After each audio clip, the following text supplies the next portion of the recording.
failure of the establishment has literally been written in the sky. On September 9th, our skies in San Francisco were blood red at high noon, and I can't think of a more visible demonstration of the failure of a long-standing policy paradigm than for the sky to change colors because, due to events indirectly related to our concerted inaction and, frankly, willful ignorance.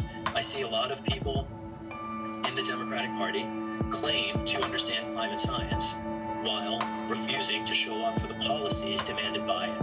And it is that failure of leadership that, frankly, has compelled our campaign to represent San Francisco in Congress. It's one reason why I'm so excited to embrace and help secure the consensus favoring the Green New Deal and other intersectional policies to help build climate justice. I'm eager beyond the Green New Deal ultimately to nationalize fossil fuel industries, to remove the profit incentive from resource plunder, to protect the future from the predation of the present. I'm also very eager ultimately to address the ways through our belligerent, abusive, and militaristic foreign policy that we have accelerated and exacerbated the climate crisis. The climate crisis has intersectional roots. It will take intersectional solutions. At the moment, I see corporate Democrats standing effectively for none of them. And it's all the more reason that we need to force some change in Washington. As the first Democrat in a generation to face Nancy Pelosi in a general election, I'm very eager to offer my city that opportunity, and I'm looking forward to representing us in the next session of Congress.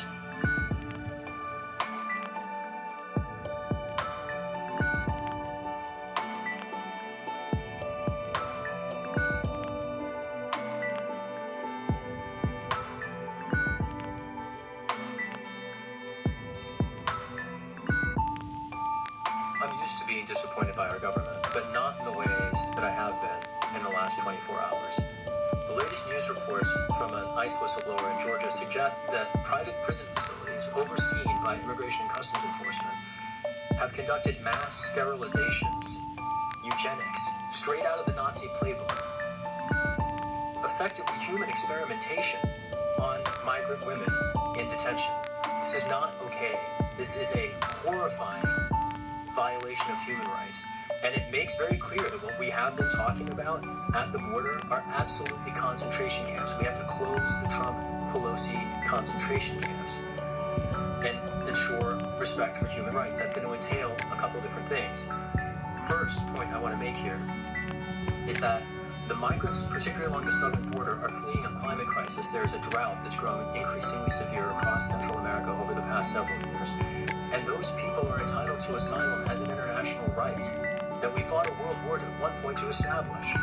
We don't have the legal authority to detain people en masse in the first place, let alone to conduct forced sterilizations without adequate medical notice to the so-called patients.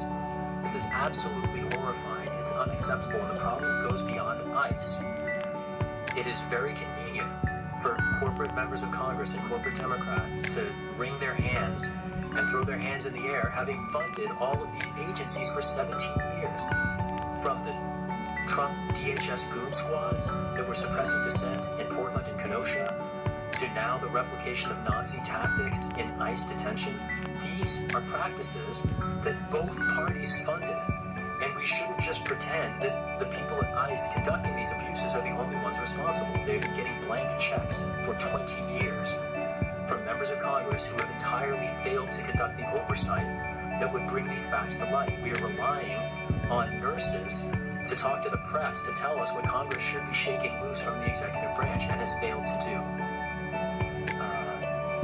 I'm eager to get a voice in Washington that respects human rights, a voice in Washington favoring abolishing ICE and CBP, transferring the responsibilities of those agencies somewhere else in order to allow respect for human rights. These are critical questions for our country and the world. I'm very eager to defend human rights, not just here in the United States, but recognizing that other countries learn from us and replicate our practices. We have to absolutely guard the line here. That's what the incumbents, all of them, the entire generation of incumbents preceding us have failed to do, and it's one among many reasons why I'm looking forward to replacing Nancy Pelosi as San Francisco's voice in the House.